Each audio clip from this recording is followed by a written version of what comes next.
इस कहानी के लेखक हैं विजेंद्र कुमार कर्ण।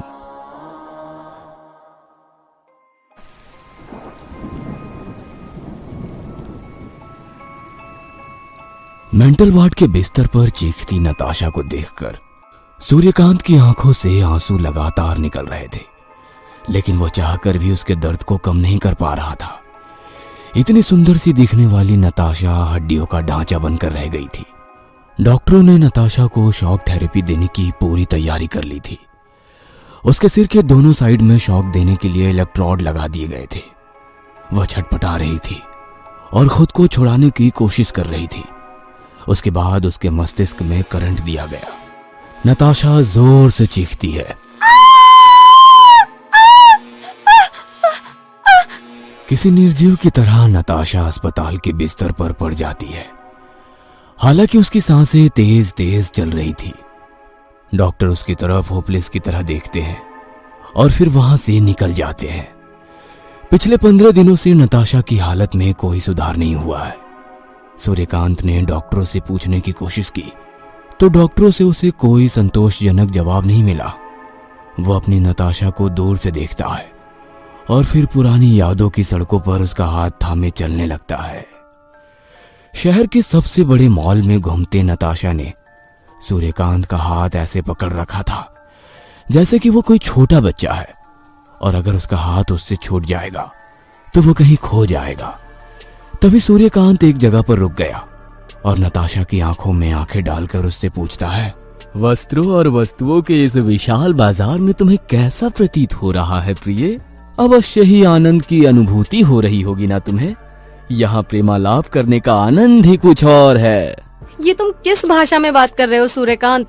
मेरे पल्ले तो कुछ नहीं पड़ रहा, सीधे सीधे बोलो ना। प्रिय, तुम तो आर्य पुत्र की हृदय की बात समझ जाया करती थी। आज क्या हुआ? सूर्यकांत बोलो ना, और ये मजाक छोड़ो। ये सैकड़ों साल पुरानी भाषा में वार्तालाप बात क्यों कर रहे हो? मैं कह रही हूँ ना, मुझे कुछ भी समझ में नहीं आ रहा। प्लीज नॉर्मल बातें करो। ओके माय लव नताशा, मैं नॉर्मल बातें करता हूँ। How are you feeling my love in this big mall? हाँ, अब ठीक है। मैं तो डर ही गई थी कि तुम्हें हो क्या गया है। वैसे तुम्हें हुआ क्या था सूर्यकांत, जो तुम ऐसी भाषा में बात कर रहे थे जो समझ ही नहीं आ रही थी? अरे क्योंकि मैं मॉल में हूँ ना, इसलिए ऐसी बातें कर रहा था जो समझ नहीं आती। अब तुम ही बताओ, 2000 की शर्ट, 4000 के जूते, साला जो कॉफी बाहर 10 की है वो यहाँ 200 की मिलती है और मेरा फेवरेट डोसा भी 200 का। तुम ही बोलो, यहाँ की भाषा आई तुम्हें समझ में? मुझे तो सरोजनी मार्केट की भाषा समझ में आती है, अपनी जेब में फिट होती है वो। मुझे भी वहीं की भाषा समझ में आती है सूर्यकांत। यहाँ तो मैं सिर्फ सेल्फी लेने के लिए आती हूँ। चलो स्माइल करो और लेते हैं एक सेल्फी। स्माइल करते हुए सूर्यकांत और नताशा ने सेल्फी ली और फिर वे दोनों निकल पड़े सरोजनी मार्केट की ओर। सूर्यकांत और नताशा ने लव मैरिज की थी। आज सूर्यकांत का बर्थडे था, इसलिए नताशा उसे लेकर मॉल में आई थी।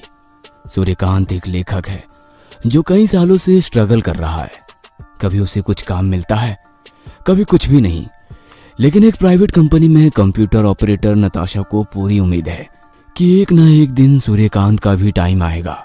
अपनी सेकंड हैंड बाइक में नताशा को बिठाकर सूर्यकांत जब सरोजनी मार्केट की ओर जा रहा था, तभी रास्ते में हमेशा की तरह उसकी बाइक बंद हो गई। उसने किक पर किक मारी, लेकिन उसकी बाइक स्टार्ट ही नहीं हुई। सूर्यकांत, कितनी बार कहा है, तो मेरी बात क्यों नहीं सुनते? प्लीज मेरी बात मान लो, किश्तों पर नई गाड़ी ले लो ना, मैं भर दूंगी ना किश्त। अरे क्या जरूरत है नताशा, चल तो रही है ये बाइक। ये चलती कम और रुकती ज्यादा है सूर्यकांत। सूर्यकांत बाइक को हाथों से खींचता हुआ जा रहा था। नताशा चुपचाप उसके साथ चल रही थी।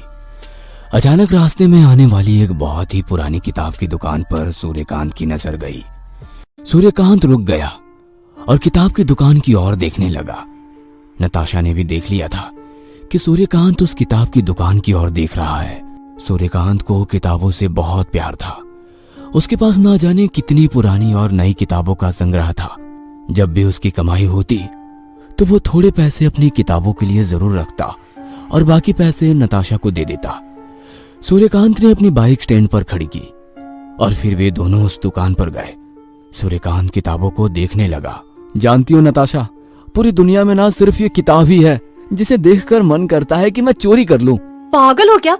सीसीटीवी लगे हैं यहाँ पर, तुरंत जेल के अंदर होंगे। अरे मैं चोरी थोड़ी कर रहा हूँ, मैं तो बस एक बात कह रहा हूँ। किताबों को देखते देखते सूर्यकांत की नजर एक बहुत ही पुरानी किताब पर गई। उस किताब का नाम था नीलावंती। उस किताब के पन्नों को देखकर लग रहा था कि कीड़ों ने उसे थोड़ा नुकसान पहुंचाया था, लेकिन पता नहीं उस किताब में ऐसा क्या अट्रैक्शन था कि उसने वो किताब खरीद ली। बाइक ठीक कराकर वे दोनों अपने घर पहुंचे। आज बहुत थक गई हूँ सूर्यकांत। अरे कोई नहीं माय डियर वाइफ, मैं बनाता हूँ खाना। बोलो क्या बना दूं? शाही पनीर, दम आलू या? अचानक कमरे की बेल बजी। सूर्यकांत ने दरवाजा खोला तो सामने एक पिज्जा डिलीवरी बॉय मुस्कुराते हुए खड़ा था। उसने पिज्जा सूर्यकांत के हाथों में दिया और कहा, सर रेटिंग दे दीजिएगा प्लीज। डिलीवरी बॉय वहां से चला गया। मुझे तुम्हारी यही आदत ठीक नहीं लगती, तुम बहुत फिजूल खर्च करती हो। क्या जरूरत थी पिज्जा की? हाँ? नताशा सूर्यकांत के पास आई और उसे गले लगाते हुए कहा, आज बर्थडे है तुम्हारा, इतना तो बनता है Suryakant. I love you Natasha. पता नहीं वो दिन कब आएगा जब मैं तुम्हें तुम्हारे जन्मदिन पर किसी आलीशान होटल में पार्टी दूंगा। आएगा सूर्यकांत, जरूर आएगा, उसके पहले मैं मरने वाली नहीं। मरने की बात को सुनकर सूर्यकांत चिढ़ गया और नताशा को प्यार से घूरने लगा। दोनों ने पिज्जा खाया। सूर्यकांत को कुछ लिखना था, इसलिए वो लिखने बैठ गया और नताशा अपने बिस्तर पर गई। बिस्तर पर उसकी नजर उस किताब पर पड़ी जो सूर्यकांत खरीद कर लाया था। मुझे कहता है कि मैं फिजूल खर्ची करती हूँ, और खुद देखो ये फटी चिटी किताब पूरे 600 रुपए देकर खरीद लाया है। वो किताब भले ही फटी चिटी थी, लेकिन उसका कवर इतना आकर्षक था कि नताशा उस किताब को पढ़ने का मोह नहीं छोड़ पाई। वो उसे पढ़ने लगी। अरे इस किताब में तो अलग अलग मंत्र लिखे हुए हैं। नताशा को पता नहीं था कि नीलावंती कैसी किताब है, ना ही उसे उस किताब से जुड़े श्राप का पता था, लेकिन कुछ मंत्रों को पढ़कर उसे ऐसा लगने लगा कि ये बिल्कुल ही अलग किताब है। नीलावंती किताब में धन पाने से लेकर भूत प्रेतों से बातचीत, जानवरों की भाषा समझने की कला, दूसरी दुनिया के लोगों से संवाद कैसे किया जाए, ऐसे अनगिनत मंत्र लिखे हुए थे। वो उन मंत्रों को पढ़ी जा रही थी और उसमें खोती जा रही थी। तभी सूर्यकांत वहां आ गया।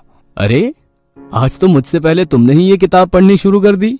सूर्यकांत, ये अद्भुत किताब है। जानते हो इसमें ऐसे ऐसे मंत्र हैं जिससे हम कुछ भी पा सकते हैं। अच्छा, सफल राइटर बनने का भी कोई मंत्र है क्या? सूर्यकांत की बातों पर नताशा ने उसे घूर कर देखा। तुम्हें मजाक लग रहा है तो खुद देख लो। नताशा, मुझे तो जोरों की नींद आ रही है, कल सुबह देखूंगा। और हाँ, कल तुझे ऑफिस नहीं जाना क्या? चल तू भी सो जा। आधी रात का समय था। नताशा अपने बिस्तर से उठती है और जोर जोर से हंसने लगती है। उसकी हंसी की आवाज से सूर्यकांत की नींद खुल जाती है। क्या हुआ नताशा? क्या हुआ तुझे? तू इस तरह क्यों हंस रही है? नताशा उसकी बातों का कोई जवाब नहीं देती, सिर्फ उसकी ओर घूर घूर कर देखती है। नताशा, क्या हुआ तुझे? अरे तेरी तबीयत तो ठीक है ना? नताशा अब भी उसकी बातों का कोई जवाब नहीं देती और वो शीशे के सामने जाती है। उसके बाद अपने बालों से रबर बैंड खोलकर फेंक देती है। फिर अपने दोनों हाथों से अपने खुले बालों को जोर जोर से खींचने लगती है। वो इतने जोर से बालों को खींचती है कि बालों का बड़ा सा गुच्छा उसके हाथों में आ जाता है। ये तुम क्या कर रही हो नताशा? तुम पागल तो नहीं हो गई हो? नताशा एक जोरदार लात सूर्यकांत को मारती है। वह दूर जा गिरता है और दीवार से उसका सिर टकरा जाता है। खून की धार बहने लगती है। वह अपने हाथों से खून को रोकने की कोशिश करता है, लेकिन खून की धार इतनी तेज थी कि वो नहीं रुकती है। उसका सिर चकराने लगता है और वो बेहोश हो जाता है। नताशा अब भी अपने बालों को खींच रही थी और अब तो वो अपने बालों को इतने जोर से खींच रही थी कि बालों के साथ सिर का मांस भी बाहर आ रहा था, लेकिन वह दर्द की परवाह किए बिना अपने बालों को खींचती ही जा रही थी। कुछ देर बाद सूर्यकांत को होश आया तो उसने देखा कि नताशा बेहोश लेटी हुई है और उसका सिर खून से भरा हुआ है। वो उसे लेकर अस्पताल जाता है। डॉक्टर उसे एडमिट कर लेते हैं। स्लाइन की बोतल उसे लगा दी जाती है। सूर्यकांत उसके बगल में बैठा स्लाइन की बोतल से बूंद बूंद गिरते हुए दवा की बूंदों को देख रहा था। उसे देखते देखते उसे कब झपकी आ गई उसे पता नहीं चला। अचानक उसे अस्पताल के लोगों का शोर सुनाई पड़ा। वो हड़बड़ाकर उठ गया। उसने देखा कि नताशा ने खुद से ही स्लाइन की पाइप अपने हाथ से निकाल ली है, जिससे लगातार खून निकल रहा है। नर्स उसे पकड़ने की कोशिश करती है तो वो उनके बाल पकड़कर उसे मारने लगती है। थोड़ी देर बाद उसने अस्पताल की दीवार से अपना सिर जोर जोर से मारना शुरू कर दिया। सूर्यकांत ने जब उसे पकड़ने की कोशिश की तो उसने उसे फिर से जोर से लात मारी। डॉक्टर ने एक इंजेक्शन देकर उस पर किसी तरह काबू किया, लेकिन जब डॉक्टरों ने ये कहा कि नताशा को मेंटल वार्ड में शिफ्ट करना होगा तो वो शॉक्ड रह गया। उसे समझ नहीं आ रहा था कि अचानक से ऐसा क्या हो गया जो नताशा ने ऐसी हरकतें करनी शुरू कर दी। सूर्यकांत अपने जीवन में इतना परेशान कभी नहीं रहा था। उसने कितने सारे फेलियर झेले थे, लोगों ने उसका कितना मजाक उड़ाया था, लेकिन नताशा उसके साथ थी तो उसे लगता था कि वो दुनिया का सबसे अमीर और सक्सेसफुल आदमी है। सूर्यकांत को इन दिनों अब नींद भी नहीं आती थी। वो रात रात भर उल्लू की तरह जागता रहता और नताशा के बारे में सोचा करता था। पिछले कई दिनों से ना तो उसने कुछ पढ़ा था और ना ही एक शब्द लिखा था। आज भी वो बिस्तर पर लेटा नताशा के बारे में ही सोच रहा था। अचानक उसकी नजर उस किताब पर गई जो उस दिन उसने अपने बर्थडे पर खरीदी थी। इन दिनों उसके जीवन में इतनी हलचल मची थी कि उसे उस किताब का ध्यान ही नहीं रहा। लेकिन उस रात नीलावंती पर नजर पड़ते ही सूर्यकांत को नताशा की वो बात याद आई जो उसने उस दिन कहा था। सूर्यकांत, ये अद्भुत किताब है। जानते हो इसमें ऐसे मंत्र हैं जिससे हम कुछ भी पा सकते हैं। सूर्यकांत किताब पढ़ना शुरू कर देता है। जैसे जैसे वो किताब के पन्नों को पढ़ते जाता है वो उसमें डूबने लगता है। 3 दिन हो गए हैं सूर्यकांत उस किताब को ही पढ़ ही रहा है। उसे छोड़ने का उसे बिल्कुल भी मन नहीं कर रहा है। उसे किताब के एक एक मंत्र जादुई से लग रहे थे। उसे पूरी उम्मीद थी कि वो इस किताब के मंत्र द्वारा अपनी नताशा को ठीक कर देगा। आज 5 दिन हो गए थे। सूर्यकांत उस किताब के आखिरी पन्ने और आखिरी मंत्र को पढ़कर किताब बंद कर रहा था। तभी उसे ऐसा लगा कि उस किताब से लोहे की जंजीरें निकल रही है और उन जंजीरों में वो बंधता जा रहा है। ये क्या हो रहा है मेरे साथ? क्या हो रहा है? इस किताब से ये जंजीरें कैसे निकलने लगी? सूर्यकांत उन जंजीरों से बचने की कोशिश करता है, लेकिन वह असफल हो जाता है। सूर्यकांत जंजीरों में लिपटा बिस्तर पर लेटा हुआ है। अचानक उसकी नजर एक चूहे पर जाती है जो उसके ऊपर आ बैठा है। सूर्यकांत उस चूहे को भगाने की कोशिश करता है, लेकिन शरीर जंजीरों से बंधा होने के कारण वह ऐसा नहीं कर पाता है। वह चूहा पहले तो उसके शरीर पर भागता दौड़ता है, फिर उसके कपड़ों को कुतरने लगता है। धीरे धीरे कपड़ों के साथ साथ वो चूहा उसके शरीर के मांस को भी नोचने लगता है। सूर्यकांत जोर जोर से चीखता है।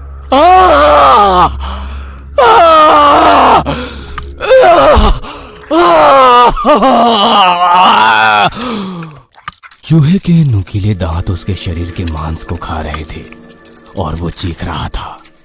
फिर एक एक कर कई सारे चूहे वहां पर जमा हो गए और उन सब ने सूर्यकांत का मांस नोचना शुरू कर दिया। पूरा बिस्तर खून से भर गया। सूर्यकांत दर्द को बर्दाश्त कर रहा था, लेकिन कब तक वो बर्दाश्त करता? वो बेहोश हो गया। रात के 12:30 बज रहे थे। बाहर कुत्ते के भौंकने की आवाज लगातार आ रही थी। अचानक सूर्यकांत की बेहोशी टूटी, लेकिन वो तो बिल्कुल ठीक था। ना तो उसका शरीर जंजीरों से जकड़ा हुआ था और ना ही वहां कोई चूहे थे। ये क्या है? सब कुछ तो ठीक है। फिर वो जो सुबह मेरे साथ हो रहा था वो क्या था? सूर्यकांत के जहन में सवाल तो कई थे, लेकिन जवाब एक भी नहीं। अब उसे नताशा की याद आने लगी। उसने कैलेंडर में डेट देखा तो उसे बहुत आश्चर्य हुआ, क्योंकि जब उसने किताब पढ़ना शुरू किया था तो 17 तारीख थी और आज 22। 5 दिन से वो घर पर ही था। ना तो उसने कुछ खाया था और ना ही पिया था। वो नताशा से मिलने हॉस्पिटल भी नहीं गया था। मुझे नताशा से मिलने जाना होगा। आज 5 दिन हो गए। मैं उस नीलावंती किताब में इतना खो गया कि मुझे कुछ पता ही नहीं चला। वैसे मेरे पास अब वो मंत्र है जिससे मैं अपनी नताशा को ठीक कर दूंगा। सूर्यकांत रात में ही अस्पताल जाने की तैयारी करने लगा, लेकिन जब वो अपने घर के दरवाजे पर ताला लगा रहा था तो पता नहीं उसे क्या हो गया। उसने लोहे के ताले से खुद के सिर पर जोर जोर से मारना शुरू कर दिया।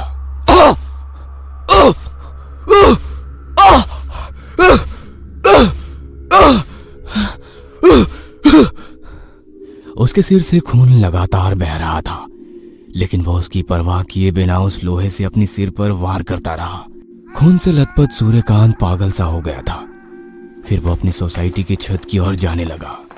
खून की बूंदें जमीन पर गिरती जा रही थी। छत पर काली रात उसका इंतजार कर रही थी।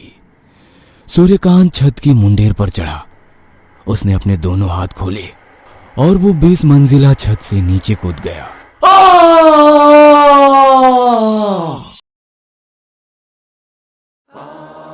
इस कहानी के लेखक है विजेंद्र कुमार कर्ण। एम्बुलेंस के सायरन और पुलिस की गाड़ी के शोर के बीच सूर्यकांत के अपार्टमेंट के पास जिसने भी उसकी लाश को देखा वो अंदर तक सिहर गया। उसके रोंगटे खड़े हो गए। उसका सिर ऊंचाई से गिरने के कारण 3 टुकड़ों में बट गया था, जिससे अब भी खून की बूंदें निकल रही थी और उन खून की बूंदों पर मक्खियां भिनभिना रही थी। पुलिस की जांच टीम जिसका नेतृत्व इंस्पेक्टर गजराज कर रहे थे, उन्होंने लाश को पूरी बारीकी से देखा। फॉरेंसिक टीम भी अपने हिसाब से जांच कर रही थी और छोटी छोटी बारीकियों को नोट कर रही थी। आसपास के लोगों से पूछताछ क्रम में इंस्पेक्टर गजराज को पता चला कुछ दिनों पहले उसकी पत्नी नताशा पागल हो गई है। सूर्यकांत इस बात को लेकर बहुत परेशान था। दूसरा, सूर्यकांत की आर्थिक स्थिति बहुत ज्यादा अच्छी नहीं थी। शायद इन सब बातों के बोझ ने उसे आत्महत्या को मजबूर कर दिया हो। सभी की नजरों में यह केस बिल्कुल क्लियर था। इंस्पेक्टर गजराज भी इसी एंगल से केस पर तब तक आगे बढ़ रहा था जब तक कि उसकी नजर तहकीकात के क्रम में उस किताब पर नहीं गई थी जो सूर्यकांत लेकर आया था। किताब के फ्रंट पर जैसे ही गजराज ने नीलावंती का नाम देखा, उसके पैर कांपने लगे। उसके दिल की धड़कन इतनी तेज हो गई कि उसे साफ साफ सुना जा सकता था। हवलदार हेतराम ने जब अपने साहब की यह हालत देखी तो क्या हुआ साहब? इंस्पेक्टर गजराज ने हेतराम की बातों का कोई जवाब नहीं दिया। पुलिस की जीप एम्बुलेंस के साथ चल रही थी और साथ ही चल रहे थे कई सारे सवाल गजराज के जहन में। उसने अपने दादा से इस ग्रंथ के बारे में बहुत कुछ सुन रखा था। जब वो बड़ा हुआ तो उसने इस पर और भी रिसर्च किए और जैसे जैसे वो रिसर्च में आगे बढ़ता गया उसे कई चौंकाने वाले और डराने वाले तथ्यों का पता चला। उन तथ्यों की पुष्टि के लिए गजराज एक बार नताशा से मिलने गया और जब उसने देखा तो उसकी रूह कांप गई। नताशा अब जिंदा लाश बनकर रह गई थी। उसका पागलपन तमाम बिजली के शौक के बावजूद कम नहीं हो रहा था। इंस्पेक्टर गजराज जब उससे पहली बार मिला तो उसकी रूह कांप गई। ना जाने नताशा को कहां से सुई और धागा मिल गया था। एक रात उसने सुई और धागे से अपना पूरा मुंह सिल लिया। सुबह जब अस्पताल के नर्स की नजर उस पर पड़ी तो वो उसकी हालत देखकर बेहोश हो गई। हवलदार हेतराम की नजर बचाकर गजराज ने वो ग्रंथ अपने पास रख लिया था। एक रात अपने स्टडी रूम के सामने वो उस किताब के सामने बैठा था, लेकिन उसकी हिम्मत नहीं थी कि वो उस किताब को खोलकर पढ़े। उसने जेब से सिगरेट की डिब्बी निकाली और सिगरेट को अपने होठों से लगाया। फिर दूसरी जेब में लाइटर टटोलने लगा, लेकिन जेब में लाइटर नहीं थी। जहां वो अक्सर माचिस रखा करता था वहां माचिस भी नहीं थी। उसने फिर से सिगरेट को उसी डिब्बे में डाला, लेकिन तभी उसकी नजर नीचे जमीन पर गई जहां उसकी लाइटर पड़ी थी। उसे देख वो वैसे ही मुस्कुराया जैसे कोई बिछड़े हुए कई सालों बाद मिलते हैं तो मुस्कुराते हैं। सिगरेट का कस खींचते हुए इंस्पेक्टर गजराज खिड़की के बाहर सड़क पर बैठे उस कुत्ते को देख रहा था जो लगातार रोए जा रहा था। तुमने बहुत बड़ा दुस्साहस किया है और इस दुस्साहस का दंड है मौत। मैं तुम्हें श्राप देता हूँ कि थोड़ी देर बाद तुम्हारी मृत्यु हो जाएगी। क्रोध से भरे उस ऋषि ने अपने सामने खड़ी उस सुंदर सी कन्या से जब ये बात कही तो वो थर थर कांपने लगी। मुझे क्षमा कर दीजिए। मुझे तनिक भी ज्ञात नहीं था कि आप तपस्या में लीन हैं और मैं इस ओर आ गई। क्षमा? क्या तुम्हें क्षमा देने से मेरी सैकड़ों सालों की तपस्या जो अब भंग हो गई है वो पूर्ण स्थिति में आ जाएगी? क्या तुम्हें क्षमा देने से मेरे उन प्रश्नों का उत्तर मुझे मिल जाएगा जो शायद अब हमेशा के लिए अनुतरित रहेंगी। नहीं, कभी नहीं। एक ऋषि की तपस्या के बीच अगर तुम्हारे जैसी यक्षिणी आ जाती है तो फिर उसकी सारी तपस्या ना सिर्फ नष्ट हो जाती है बल्कि उसका पुण्य भी नष्ट हो जाता है। इसलिए अपने लिए क्षमा की प्रार्थना व्यर्थ है। मृत्यु दंड के अलावा तुम्हें कुछ नहीं मिलना चाहिए। गुरुदेव, यह सब तो भूलवश हुआ है और कहते हैं कि क्षमा करने वाले का हृदय बहुत बड़ा होता है। आप मुझे क्षमा करके इस बात को सत्य साबित करें। कन्या, मृत्यु दंड का श्राप तो मैं तुम्हें दे चुका हूँ और इसे वापस नहीं ले सकता। हाँ, लेकिन तुम्हारा फिर से जन्म होगा, लेकिन यहाँ नहीं, पृथ्वी लोक पर। अचानक वो कन्या आकाश से नीचे गिरने लगी और धरती पर स्थित एक चट्टान पर सिर के बल गिर पड़ी। उसका शरीर कई टुकड़ों में बट गया और उसने प्राण त्याग दिए। उसके शरीर के कुछ टुकड़ों को तो जंगली जानवर ने खा लिया, लेकिन एक टुकड़ा उड़कर पास के बरगद के कोटर में चला गया। कई सालों बाद उस चट्टान के पास ही स्थित एक गांव में रहने वाले वैद्य का जड़ी बूटी की तलाश में उस गांव में जाना हुआ और वहां उसे एक छोटी बच्ची के रोने की आवाज सुनाई दी। इस भयानक जंगल में बच्चे के रोने की आवाज कहां से आ रही है? आवाज की दिशा में बढ़ते हुए वो एक बहुत पुराने बरगद के पेड़ के पास पहुंचा। उस पेड़ पर कई सारे अजगर लटके हुए थे। वह बच्ची उसी पेड़ की कोटर में थी और लगातार रोए जा रही थी। वैद्य को बहुत ही आश्चर्य हुआ कि वे अजगर उस बच्ची को कोई नुकसान क्यों नहीं पहुंचा रहे। उस वैद्य ने जान पर खेलकर उस बच्ची को उस कोटर से निकाला और अपने घर ले आया।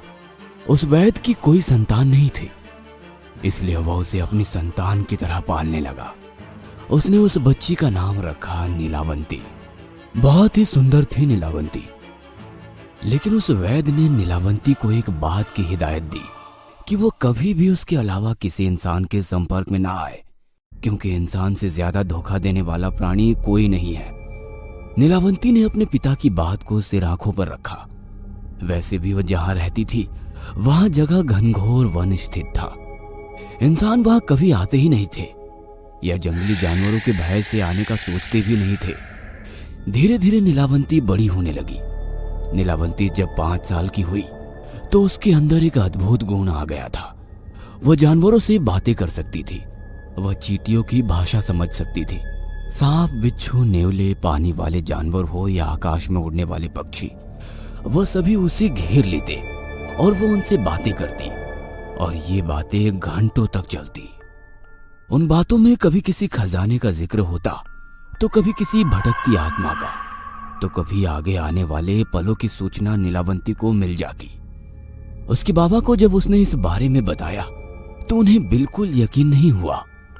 एक बार जब वो जड़ी बूटी की खोज में बाहर जाने वाले थे तो उसने उन्हें रोक लिया। जब उसके बाबा ने उससे इसका कारण पूछा तो उसने बताया, आज नेवले ने उसे बताया है कि आज बहुत बारिश होने वाली है, तुम अपने बाबा को बाहर मत जाने देना। लेकिन उसने ये भी बताया है कि तुम्हारे बाबा तुम्हारी बात नहीं मानेंगे और वो बाहर चले जाएंगे। फिर यहाँ से 10 किलोमीटर की दूरी पर भारी बारिश और आंधी के कारण एक पेड़ उनके ऊपर गिर जाएगा, जिसमें वो बुरी तरह से घायल हो जाएंगे और फिर आजीवन वो बिस्तर पर पड़े रहेंगे। अरे बेटा, तुम ये सब क्या कह रही हो? तुम देख रही हो ना बाहर कितनी तेज धूप है, कहीं से भी बारिश के आसार नहीं है। जैसा उस नेवले ने कहा वही हुआ। नीलावंती के पिता ने उसकी बात को हंसी में उड़ा लिया और वो उस दिन बाहर चले गए। और उस दिन वही हुआ, वैद्य जी बारिश और आंधी की चपेट में आ गए। समय का पहिया और भी तेजी गति से भागता चला गया। लेकिन इस बीच नीलावंती के जीवन में कई बड़े बदलाव आए। उसके बाबा का देहांत हो चुका था। वो अब 19 साल की थी, लेकिन 16 साल की उम्र से ही उसके जीवन में और भी कई अजीब घटनाएं घटने लगी थी। हर रात उसे ऐसा लगता कि भूत, प्रेत, पिशाच, डायन और बुरी आत्माएं उसके पास बैठी हैं और उसे घूरते हुए कह रही है, चल चल यहाँ से जंगल चल, जंगल चल, हमारे साथ चल चल। नीलावंती जब आंखें खोलती तो उसके पास वही सब बैठे होते। फिर वो उनके साथ जंगल चली जाती। वहां वे बुरी आत्माएं उससे बातें करते और कई मंत्र उसे बताते, लेकिन सारे मंत्रों को तो याद नहीं रख सकती थी। इसलिए नीलावंती ने उन्हें लिखने का सोचा।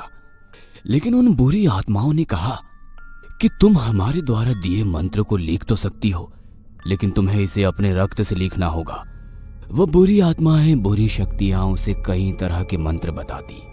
उन मंत्रों में किसी को सम्मोहित करने से लेकर बड़े से बड़े खजाने को हासिल करने के मंत्र होते, लाइलाज बीमारी और पागलपन के मंत्र होते, धनवान बनने से लेकर किसी को मंत्रों द्वारा निर्धन बनाने के मंत्र होते। धीरे धीरे कर नीलावंती के पास मंत्रों का अच्छा खासा संग्रह हो गया, जिसे उसने अपने रक्त से लिख रखा था। हर रात वो अपने हाथ काटती और उसके रक्त को एक बर्तन में जमा करती और फिर मोर पंख के माध्यम से वो मंत्र को लिखती। यह सिलसिला कई दिनों तक चला, लेकिन इधर कुछ दिनों से उसके साथ और भी अजीब बातें होने लगी थी। उसे लगता था कि कोई प्रेत उसके कानों में ये कह रहा है, नीलावंती, अब समय आ गया है, तू अपने लोक में जा। ये पृथ्वी लोक तेरा लोक नहीं है, तू एक यक्षिणी है और तुझे यहाँ से जाना ही होगा। तुम्हारे श्राप की आयु अब समाप्त होने वाली है, लेकिन तू अपने लोक कैसे जाएगी, इसका पता तुझे स्वयं लगाना होगा।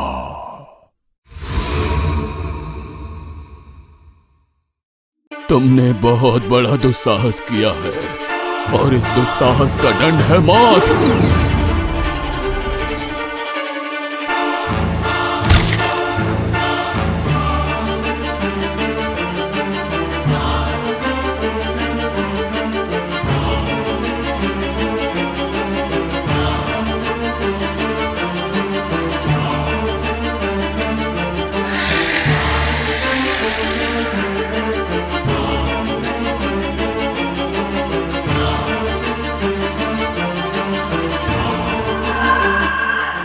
आज नेवले ने उसे बताया है कि आज बहुत बारिश होने वाली है।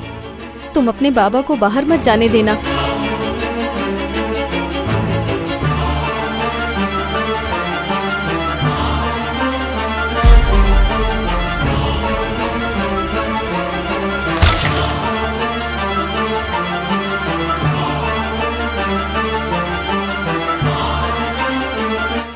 नीलावंती, अब समय आ गया है, तू अपने लोक में जा।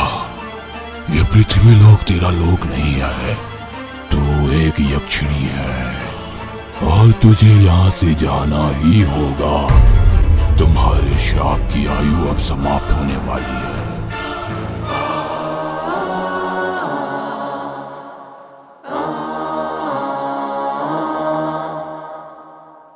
कई दिनों से आ रहे इस सपने ने नीलावंती को परेशान कर दिया था।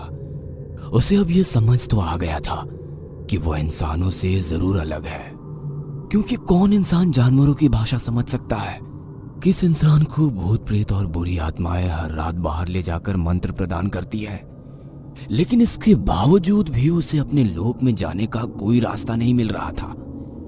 एक रात जब वो हमेशा की तरह जंगल में प्रेत आत्माओं से बातें कर रही थी, तो उसे सामने के पेड़ पर एक बहुत बड़ी प्रेतनी दिखी।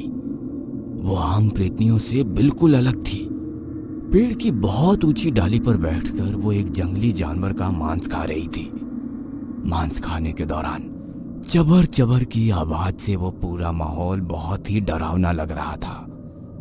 जानवर का मांस खाने के बाद उस प्रेतनी ने नीलावंती की तरफ घूर कर देखा और फिर गायब हो गई।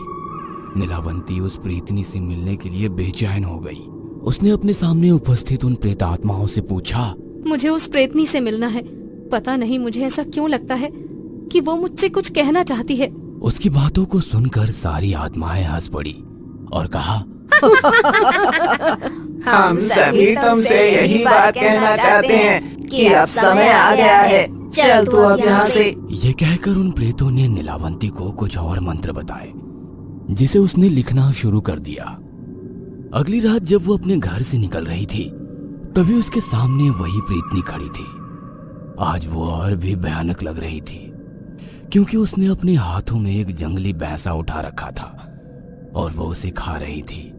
खाते खाते ही उसने नीलावंती से कहा,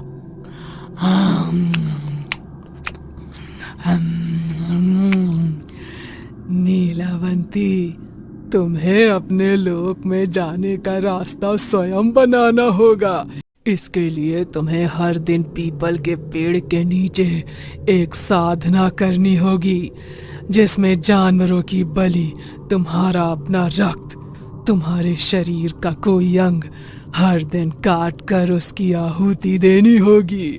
और जिस दिन साधना समाप्त होगी, उस दिन तुम्हारे पास हम प्रेतों के राजा यानी प्रेत राज आएंगे और वो तुम्हें अपने लोक में जाने का मार्ग बताएंगे। लेकिन तुम्हें हर रात जंगल में जाकर ये साधना करनी ही होगी। अगर तुमने साधना को एक भी दिन छोड़ दिया तो तुम इसी लोक में सदैव के लिए रह जाओगी और यहीं तुम्हारी मृत्यु भी होगी। नीलावंती हर रात वो साधना करती।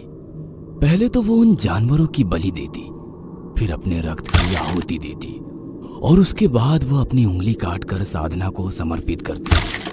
कई दिनों तक ये सिलसिला चलता रहा, लेकिन नीलावंती के सामने कोई नहीं आया। उसे समझ आ गया कि जरूर उसकी साधना में कोई कमी रह गई है। इसलिए एक रात उसने अपनी उंगलियों की बजाय अपना सिर काटकर समर्पण कर दिया। उसके ऐसा करते ही वहां पर धूल भरी आंधियां चलने लगी और उसका कटा सिर हवा में उड़कर फिर से उसके धड़ से जुड़ गया और वहां पर प्रेतराज प्रकट हुए। नीलावंती, तुम्हारी तपस्या समाप्त हुई। मैं तुम्हारी तपस्या से बहुत प्रसन्न हूँ। नीलावंती, बहुत जल्दी ही तुम्हें एक मनुष्य मिलेगा और उसी मनुष्य के जरिए तुम्हें तुम्हारे लोक में जाने का मार्ग मिलेगा।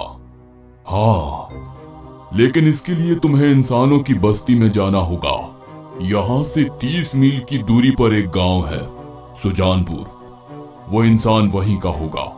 नीलावंती, एक बात याद रखना, वो इंसान तुम्हें अपने लोक में जाने का मार्ग नहीं बताएगा, बल्कि कुछ घटनाएं ऐसी घटित होगी कि वो मार्ग तुम्हें मिलेगा।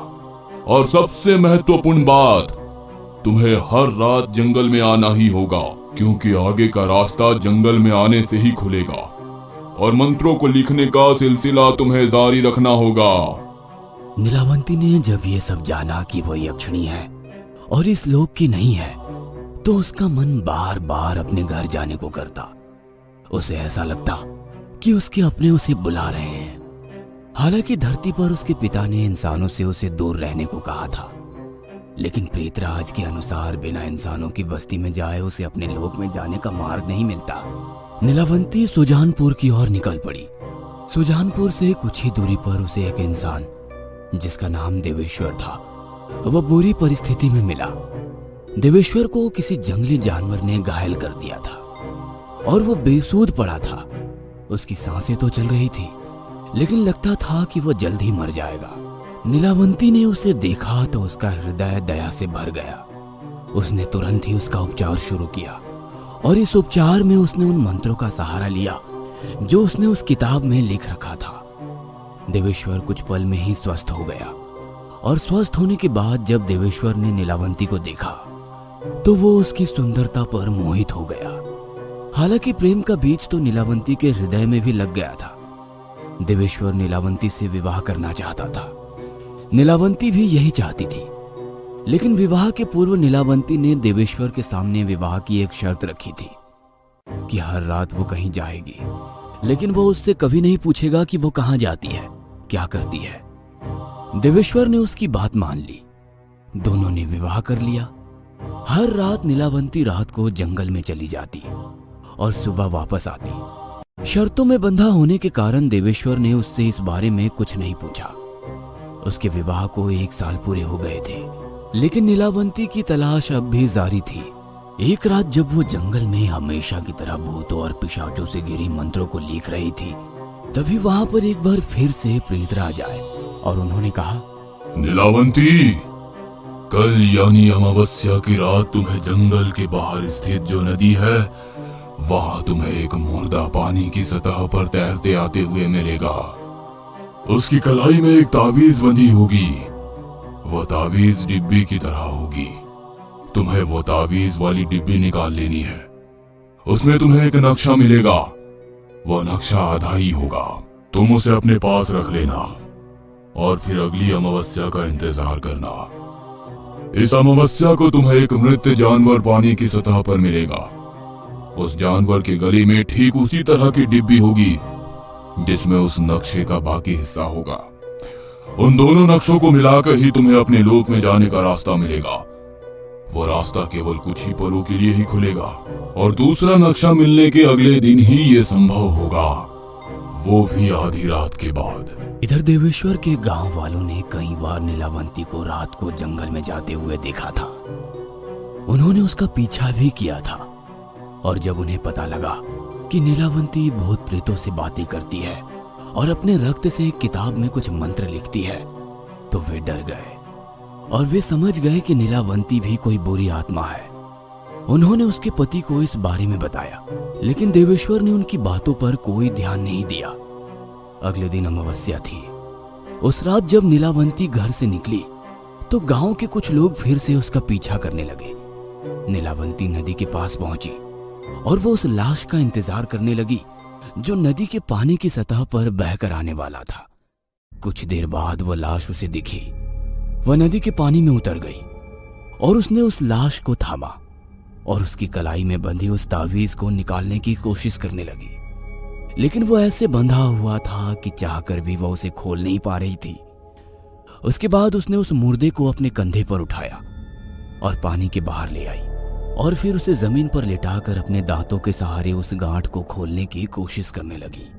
अंधेरे में उसे ऐसा करते देख गांव वालों को लगा कि वो लाश खा रही है। वह डर के मारे वहां से भाग खड़े हुए और फिर से उसने नीलावंती की ये बात देवेश्वर को बताई। तुम लोग फिर से आ गए? अरे क्या परेशानी है तुम लोगों को मेरी पत्नी से? चलो भागो यहाँ से, नहीं तो नीलावंती का तो पता नहीं, मैं तुम्हें मार डालूंगा। देवेश्वर भले ही गांव वालों की बातों को नहीं मानता था, लेकिन उसे भी नीलावंती के सच का पता था, क्योंकि विवाह के दूसरे दिन ही उसने उसका पीछा किया था और उसी दिन उसे नीलावंती की उस जादुई किताब का पता लग गया था जिसमें लाखों मंत्र थे और जिसके सहारे दुनिया पर राज किया जा सकता था। असंभव को संभव बनाया जा सकता था, मुर्दे को जीवित किया जा सकता था, संसार की खूबसूरत से खूबसूरत औरत का सुख लिया जा सकता था। वो इस किताब को किसी भी तरह हासिल करने की फिराक में था, लेकिन वो जानता था कि ये आसान नहीं है, क्योंकि उसे किताब का तो पता था, लेकिन नीलावंती वो किताब कहाँ रखती है इसका पता उसे नहीं थी। देवेश्वर अब ये भी जान गया था कि अगली अमावस्या को नीलावंती हमेशा के लिए अपने लोक चली जाएगी, इसलिए वो उस किताब को हासिल करने की पूरी जुगत में लग गया। अगली अमावस्या भी आ गई। इस बार देवेश्वर ने नीलावंती का फिर से पीछा किया। उस रात नदी में तैरता हुआ एक जानवर आया। नीलावंती ने उसके गले से वो तावीज निकालने की कोशिश की, लेकिन वो नहीं निकला। उसने फिर से उस जानवर को अपनी पीठ पर टांगा और नदी के बाहर ले आई और अपने दांतों से ही उस तावीज को खींच कर निकाला। अब उसके पास दोनों नक्शे आ गए थे। वो अगले दिन का इंतजार करने लगी, लेकिन अगली रात नीलावंती जंजीरों में बंधी हुई जमीन पर लेटी हुई थी और देवेश्वर जंगल में एक बरगद की पेड़ के नीचे खुदाई कर रहा था ताकि वो नीलावंती को उसमें दफन कर सके। देवेश्वर ने उस किताब का राज भी जान लिया था कि वो किताब नीलावंती कहाँ रखती है। नीलावंती उस किताब को इसी तरह बरगद के पेड़ के कोटर में रखती थी और ये वही पेड़ था जहां वो पहली बार अपने पिता को मिली थी। वह बरगद अब भी भयानक अजगरों से घिरा हुआ था। देवेश्वर ने मशाल की गर्मी से उन अजगरों को जलाकर मार डाला और उस कोटर से उस किताब को निकाल लाया। नीलावंती, अब मैं बनूंगा इस दुनिया का सम्राट। सारी चीजों पर मेरा नियंत्रण होगा। मुझे कोई नहीं मार सकेगा, क्योंकि मैं इस किताब में लिखे अमर हो जाने के मंत्र को सिद्ध कर लूंगा। नीलावंती, अब मुझे तुम्हारी कोई आवश्यकता नहीं है। वैसे भी तुम तो अपने लोक जाने वाली हो, लेकिन अगर तुम्हें जीवित छोड़ दिया तो फिर से वापस आओगी और अपनी ये किताब मुझसे छीन लोगी। इसलिए तुम्हारा मरना बहुत जरूरी है। देवेश्वर ने नीलावंती को उठाकर उस गड्ढे में डाला और उसके ऊपर मिट्टी डालने लगा। तभी उसकी नजर उसी पेड़ के सबसे ऊपरी डाली पर गई, जहां एक सुंदर सी स्त्री अपने हाथ में एक किताब लेकर बैठी हुई थी। वह स्त्री और कोई नहीं, नीलावंती ही थी। नीलावंती, तुम वहां? तो फिर ये कौन है? मेरे पिता ने सही कहा था कि इंसान विश्वास योग्य नहीं होता। मैंने तुम्हारी जान बचाई, तुमसे विवाह किया, यहाँ तक कि तुम्हें भी अपने साथ अपने लोक ले जाने की सोच रही थी, लेकिन तुमने तो अपना असली रंग दिखा दिया। तुम्हारी नीयत का पता मुझे मेरे पिशाच मित्रों और जंगली जानवरों से पहले ही लग गया था। इसीलिए मैंने इस किताब के मंत्रों से अपना एक मायावी प्रतिरूप निर्माण किया और तुम्हें लगा कि वो नीलावंती ही है। और हाँ, वो जो किताब तुमने इस कोटर से हासिल की है वो भी नकली है। असली किताब मेरे पास है। नहीं, ये नहीं हो सकता। मेरे साथ इतना बड़ा धोखा? नहीं, ये नहीं हो सकता। धोखा तुमने दिया है देवेश्वर, और जिस किताब के लिए तुमने धोखा दिया है, जाओ, मैं यक्षिणी नीलावंती इस किताब को श्राप देती हूँ कि ये किताब जो भी पूरी तरह पढ़ेगा वो आत्महत्या कर लेगा, और जो इसे अधूरी छोड़ देगा वो विक्षिप्त यानी पागल हो जाएगा। संसार में इस किताब को वही पूरी तरह पढ़कर जीवित रह पाएगा जिसके मन में छल कपट नहीं होगा, लेकिन ये असंभव है क्योंकि इंसानों की फितरत ही है छल कपट। ये कहकर नीलावंती पेड़ से नीचे कूद गई और उसने तावीज से मिले नक्शे को जोड़ा, और जैसे ही उसने जोड़ा, उस बरगद के पेड़ के 2 टुकड़े हो गए और वहां से एक रास्ता निकला जहां एक बहुत बड़ा सा दरवाजा था। वह दरवाजा धीरे धीरे कर खुलने लगा और नीलावंती उसकी ओर दौड़ पड़ी। मैं नहीं जाने दूंगा तुम्हें। इस नीलावंती ग्रंथ का श्राप वापस लिए बिना मैं तुम्हें नहीं जाने दूंगा। यह किताब मुझे दे दे, मुझे दे दे। लेकिन उसी समय नीलावंती के जिस प्रतिरूप को वह जमीन में दफन कर रहा था, वो एक बड़े से अजगर में बदल गई और उसने देवेश्वर को जिंदा निगल लिया। वह चीखता रहा और फिर हर ओर खामोशी छा गई। नीलावंती उस किताब को वहीं छोड़कर हमेशा के लिए अपने लोक चली गई। नीलावंती उस किताब को अपने लोक में इसलिए नहीं ले जा सकती थी क्योंकि वो चाहती थी कि एक ना एक दिन इस पृथ्वी पर ऐसा इंसान जन्म ले जो छल कपट से दूर हो और इस किताब के जरिए वो लोगों की मदद कर सके। और हजारों सालों से नीलावंती ग्रंथ को उस योग्य व्यक्ति की तलाश है जिसके मन में छल कपट ना हो। क्या आप हैं वो योग्य इंसान?